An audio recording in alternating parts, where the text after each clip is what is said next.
안녕하세요. 조림으로 만들면 아주 맛있는 3가지 재료를 함께 넣어 요리해보세요. 다양하게 먹을 수 있어서 다 먹을 때까지 질리지 않고 맛있게 드실 수 있답니다. 계란 12개, 물은 계란이 잠길 만큼, 굵은 소금 1큰술, 식초 1큰술 넣고 센 불로 끓여주세요.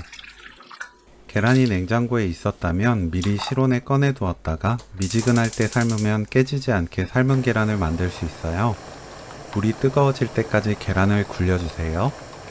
노른자가 한쪽으로 쏠리지 않고 가운데 있게 삶아집니다.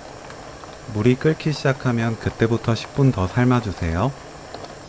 냄비에 손질한 국물용 멸치 10마리 넣고 중불로 1분 30초 볶습니다.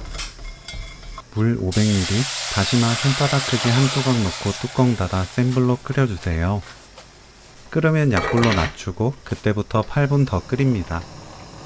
10분 삶은 계란은 찬물에 식힌 뒤 껍질을 제거합니다.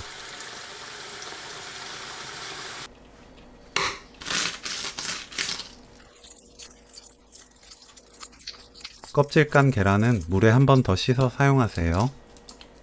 새송이버섯을 1cm 두께로 둥글게 썰어주세요. 길게 써는 것보다 둥글게 썰어야 식감이 좋아요. 꽈리고추는 씻은 뒤 꼭지 제거합니다. 꽈리고추가 없다면 파를 썰어 넣어도 좋아요. 긴 꽈리고추는 반으로 잘라 준비합니다. 육수를 체에 거릅니다. 저는 350ml가 나왔는데 집집마다 불세기가 달라서 남은 육수양이 다 다를 거예요. 부족하면 물로 채우고 육수양을 맞춰주세요.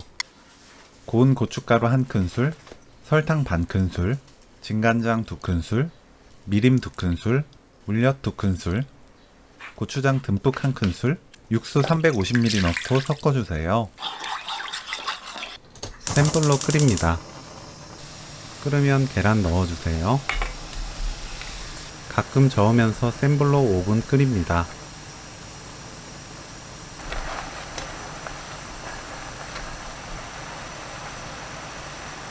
5분 후 새송이버섯 넣어주세요. 센 불로 2분 30초 끓입니다.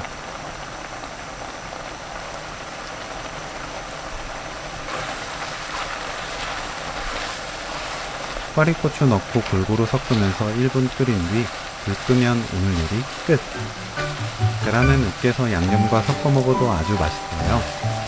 취향에 따라 골라 먹는 계란 새송이버섯 조림 레시피는 여기까지. 시청해주셔서 감사합니다. 다음에 또 만나요.